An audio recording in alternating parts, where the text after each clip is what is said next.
Assalamualaikum, selamat petang. Hari ini hari Sabtu 22 November 2025. Pukul 2.30 petang. Ini tengok tangki tu kan, dia punya batang polypipe pun dah sengit dah. Beban air. Hari ni kita ambil buah sikit. Dekat kebun ni ada 3-4 pokok kita dah ambil buah. Ada lagi buah yang belum masak. So sambil-sambil ambil buah, kita mesin sikit satu baris. Nanti kita nak buat lagi satu baris yang ni kejap lagi. So inilah hasil dia, buah dia.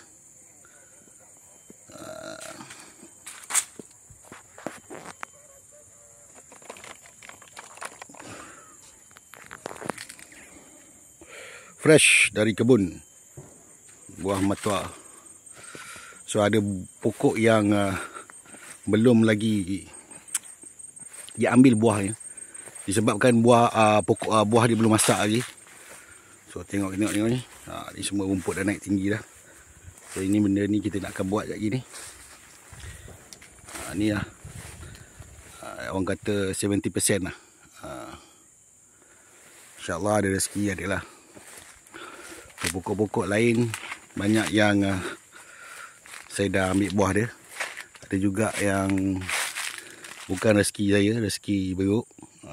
Itu biasalah. So pokok ni pun agak lebat juga.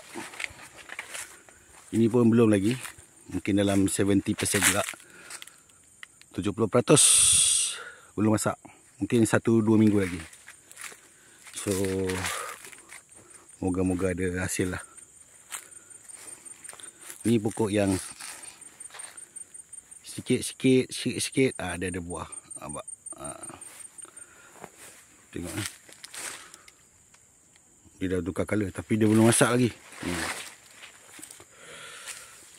Yang ni yang saya dah ambil lah buah dia semua.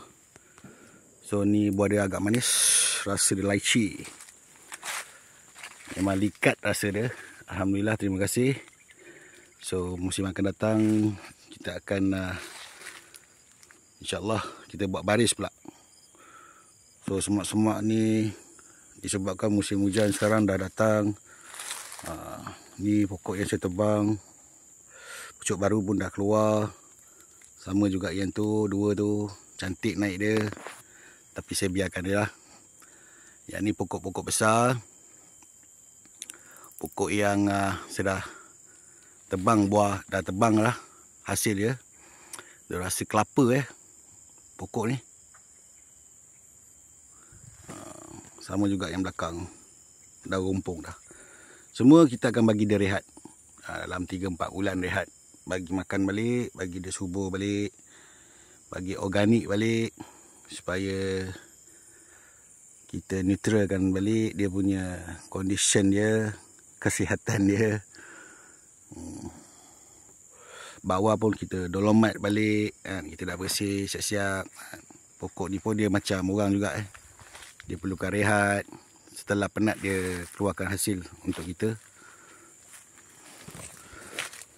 So kawasan ni kawasan yang mempunyai banyak binatang-binatang yang dengar macam bunyi binatang juga tu. Tak diundang. Seberang sana tu mungkin beruk kot.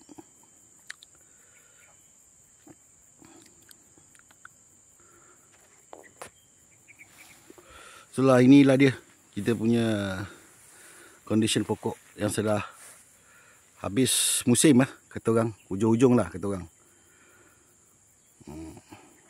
Terus lepas ni kita akan masuk pokok lain pula, pokok buah-buah lain pula, InsyaAllah. Kebun di hutan ni dia punya risiko banyak So kita kena bersiap sedia dengan pelbagai cabaran dan dugaan yang akan kita tempuh. Binatang pemangsa macam-macam lah.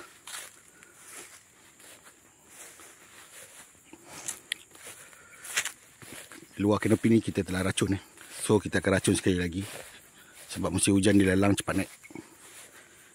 Ni moga-moga ada rezeki lah saya ni. Buah ni kali kedua dalam tempoh 3 tahun, kali kedua. So kerja pun, maintenance pun tak banyak, cuma mesin rumput dan jaga pokok je. Tidak seperti 2 tahun 3 tahun sebelum ni.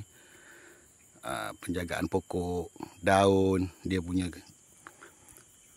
serangan serangga, macam-macam lah. So pokok pun dah masuk ke usia 4 tahun. So 4 kali dah pruning 4 ke 5 kali pruning. Dan ketinggian hampir paling tinggi pun dalam 12 ke 14 kaki. So bersiaplah kita untuk berkemas, dan kita akan buat pusingan kedua, iaitu mesin rumput. InsyaAllah kita akan berjumpa lagi di masa-masa yang akan datang. Selamat menonton, selamat berhujung minggu, selamat berkebun. Assalamualaikum warahmatullahi taala wabarakatuh.